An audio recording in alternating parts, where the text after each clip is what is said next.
Et salut à tous, on se retrouve aujourd'hui pour un nouvel essai. Aujourd'hui, je tiens à remercier Kawasaki Lanester, mon partenaire, pour l'essai de cette Kawasaki Z900 RS.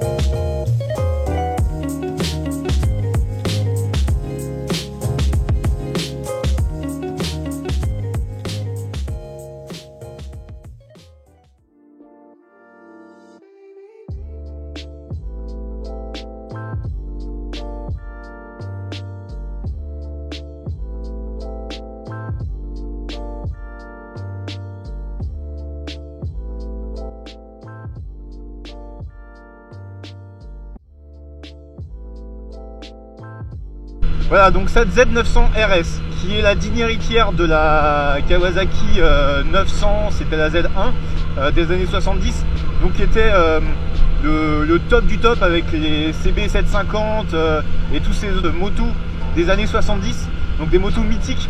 Là ils nous ont ressorti une moto mythique, je pense que là il n'y a pas à chier, elle est magnifique, elle est néo-rétro, mais juste assez de nouveaux et d'anciens, donc elle a tous les agréments des nouveaux modèles, le charme de l'ancien. Donc on est vraiment sur une physique qui est prise des anciens Kawasaki de l'époque. Donc déjà elle a une ligne qui est magnifique au niveau réservoir, selle, des jantes, enfin tout est sublime. Honnêtement ils ont fait un gros boulot. Donc dessus on est sur motorisation, c'est comme la Z900, sauf qu'on a un moteur qui est revu pour être un petit peu moins puissant et avoir une plage d'utilisation qui est beaucoup plus importante. Donc là on a un couple maxi qui est mis à 6005, donc on est à grosso modo la moitié du contour. C'est vraiment pas mal. Et putain, on a un charme du moteur qui est juste génial. On a le bruit de l'échappement est juste magnifique. On a comme l'aspiration au niveau de la boîte à air, mais ça fait penser vraiment à une sonorité de carbu, quoi, comme un vieux modèle qui sent bon l'ancien, mais avec tout l'esprit du neuf. Donc on est plutôt bien assis, on a une selle qui est très bien dessinée là aussi, avec l'esprit un peu matelassé, côtelé, c'est plutôt sympa. On a des calqués qui sont un petit peu moins hauts et plus avancés que sur la Z900, donc du coup on a une position qui est vraiment naturelle. On a un guidon qui est un peu plus large aussi, du coup là aussi c'est un peu plus naturel, mais il est quand même assez large ce guidon, il fait vraiment esprit rétro, avec ce joli cintre chromé. On a vraiment une prise en main qui est facile et directe, et on sent qu'elle donne envie de rouler tranquille, de cruiser, de passer les rapports et d'attendre tranquillement. Et dès qu'on titille un petit peu le moteur, le compteur, et là dans ce coup on découvre une moto comme à l'époque, quoi. C'était un petit peu du on-off dès qu'on commençait à taper dans les tours, et là elle le donne, mais plus que bien, quoi, c'est fou. Alors niveau esprit rétro, donc on est sur du rétro, rien que déjà par rapport au réservoir, il est très allongé, il est très bas, on a l'impression d'être assis dessus. On a les jambes qui sont pas très écartées, donc ça c'est assez cool. Mais dans l'esprit on est vraiment sur de l'ancien, quoi, sur du vieux modèle qui sent bon l'essence. On a une peinture qui est très rétro, alors il est magnifique, ce rouge bordeaux pailleté, il est juste superbe, avec les petites bandes Kawasaki en espèce d'alu, plus cette peinture orange, un peu nacrée là, qui est vraiment sublime. Alors couplé à ça avec des jantes à bâton, mais qui sont bâtons de rayon, alors là c'est juste sublime. Le petit côté rétro avec ces rétros qui sont en oreille de Mickey là, toutes rondes. Alors ils sont vraiment très bien faits parce qu'on voit bien derrière nous. Après niveau compteur, on a quelque chose qui fait penser à l'ancien aussi, avec ces deux contours, les compteurs de chaque côté rond avec le cerclage chrome qui est vraiment sublime. L'écriture blanche qui est vraiment typique des anciens modèles, donc ça c'est sympa. Et au milieu, pour la modernité, on a un compteur qui est digital, où on a l'indicateur de rapport engagé au milieu. On a des modes d'anti-patinage, donc qui sont réglables sur plusieurs modes. on a l'heure, on a les tripes qui sont non plus pris sur le compteur, mais qui sont pris au guidon avec la petite palette sur le côté. Donc on a les mêmes infos que d'habitude. On retrouve juste en plus la température extérieure, donc ça c'est cool. Donc on a un feu qui est aussi à LED, comme les clignotants, comme le phare arrière qui est rond, qui est très sympa aussi. Donc on est sur quand même pas mal de petites choses qui font penser à l'ancien, avec le côté moderne en plus, quoi.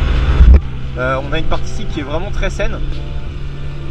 Elle se manie vraiment du bout des doigts. On prend de l'angle hyper facilement avec son grand guidon. On est super bien posé dessus. Et puis alors on a un moteur mais qui répond, c'est incroyable.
Franchement, elle envoie à mort cette bécane. Alors au niveau de son moteur, il est juste divin. Franchement, ils ont super bien bossé là aussi sur la cartographie, parce qu'il reprend super bien. Là par exemple on est à 50 en 6ème à 1008-2000 tours sur en grand.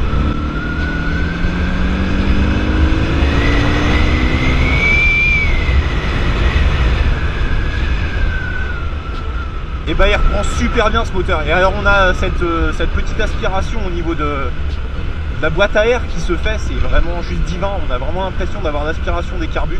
Elle est excellente cette machine, excellente. Le seul petit bémol qu'il pourrait y avoir, c'est que ces cale-pieds, du coup vu qu'ils sont un petit peu rabaissés, on a l'impression que dans chaque virage on va faire toucher le cale-pied. C'est un petit peu bizarre comme sensation, mais elle est d'un confort mais nickel, que ce soit en virage ou sur route bosselée ou revêtement dégradé. Elle est vraiment parfaite cette moto, parfaite. On va faire juste un petit test d'accélération, un petit 0 à 100 grosso modo.